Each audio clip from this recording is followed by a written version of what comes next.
জোরে কর না আলহামদুলিল্লাহ। খাওয়ানোর ছোটে অনেক সময় যাকে এগুলি আর কি কমে গেলে তো শোনেনি আপনারা। ও দোস্ত যুবক ভাইরা সাবধান, 11 মাস চলে গেল, 11টা ওয়াক্ত তুমি ফজরের নামাজ মসজিদে যা পড়তে পারলা না, এর থেকে পুরা কপাল আর বদনসিব আর হতে পারে না। কথা বলেন ঠিক কিনা?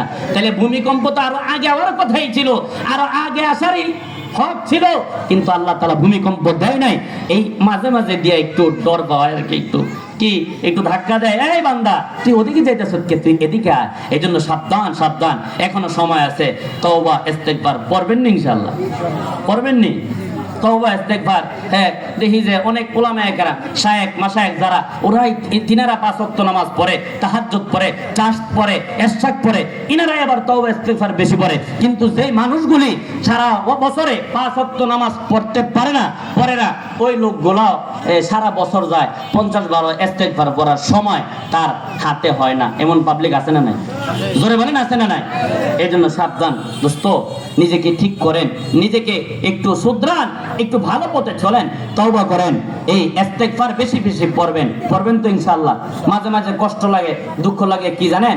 আমার অনেক যুবক ভাইয়েরা বয়স 25 হয়ে যায়, 30 হয়ে যায়, নামাজ কালাম তো তেমন পড়েই না, খালি জুমার দিন নামাজে যায়। কিন্তু আবার যায় কোন সময় জানেননি?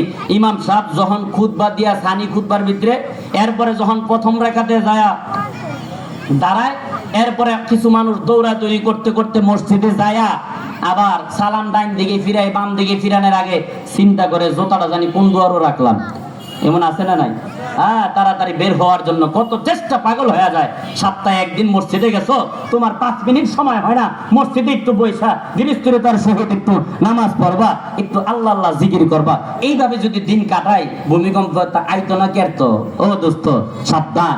আবার অনেকে কি করে যুবক ভাইয়েরা, বয়স কিন্তু 30, 40, 25, শখ করে আবার এই হাফ প্যান্ট পিনদে, কি পিনদে শখ করে হাফ প্যান্ট পিনদে, বেলাজা, শরম নাই, বেহায়া শরম নাই, লজ্জা স্থান দেখায় ঘুরতেছে।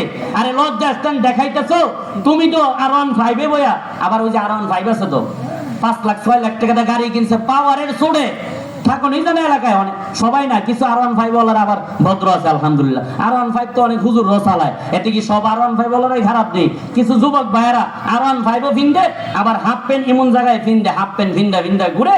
আর ওইটা তো তুমি যদি বইরা তোমার গুনাহ হইতো, এটা তোমার ব্যাপার ছিল, মাঝে মাঝে বলতাম না, শুনলে তোমার ব্যাপার, কিন্তু ওইটা দেখবো যারা, তাদের গুনাহ হবে। নাউজুবিল্লাহ বলে। এটা তুমি আলেমরে গুনাহগার বানাইতেছো, একজন শাইখুল হাদিসকে গুনাহগার বানাইতেছো, একজন মুফতি সাহেবরে, ইমাম সাহেবরে গুনাহগার বানাইতেছো। এই জন্য যুবক ভাইরা এটা বারবার চোখে পড়ে, অনেক সময় অনেক চোখে পড়ে। হাফ প্যান্ট এটা ফিনবেন না ইনশাআল্লাহ। হ্যাঁ, প্যান্টের নিচে ফিনতেন, কিন্তু হুদা হাফ প্যান্ট ফিন্দা রাস্তার ভিতরে আইবেন না ইনশাআল্লাহ। আইবেন নি? আইবেন? হ্যাঁ, পিনবেন একটু হাঁটুর নিচে, যেটা 3 কোয়ার্টার, এটা পড়তে পারেন, কোনো আপত্তি নাই। যুবক ভাইরা আপনারা কষ্ট পেলেন নাকি? বেজার হইলেন?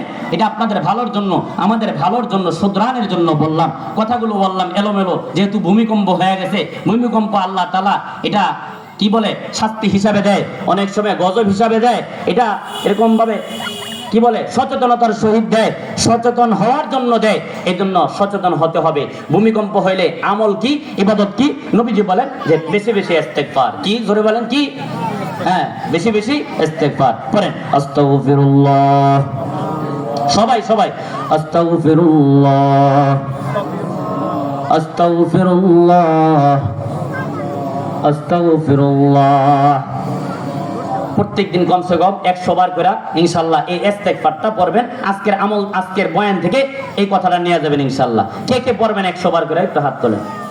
আল্লাহ তুমি কবুল করো, সকলে বলে আমিন। যাই হোক, আমি আপনাদের এলাকার সন্তান হিসাবে আমগরে এখানে দাওয়াত দিলেও আমরা সময় পেলে আমু, না দিলেও আমু, পোস্টারে নাম থাকলেও আমু, না থাকলেও আমু। আপনাদের কোনো আপত্তি আছে? যাই হোক, আমাদের আজকে মূল মাহফিল ওদিকে, মুন্সিগঞ্জের দিকে, ওদিকে চলে যাবো ইনশাআল্লাহ। তো এর আগে একটু দোয়া নেওয়ার জন্য আপনাদের সামনে পড়ছিলাম। কথাবার্তায় যদি ভুল হয়ে থাকে একটু ক্ষমার চোখে দেখবেন ইনশাআল্লাহ। আমাদের জন্য দোয়া করবেন, আল্লাহ তাআলা যেন আমাদের সবাইকে ইমানের হালতে সবসময় রাখে, সকলে বলে আমিন। আর প্রকৃত মুমিন বানায় যেন অন্ধকার কবরে ডাক দেয়, সকলে বলে আমিন। ওয়া আখিরু দাওয়ানা আলহামদুলিল্লাহি রাব্বিল আলামিন।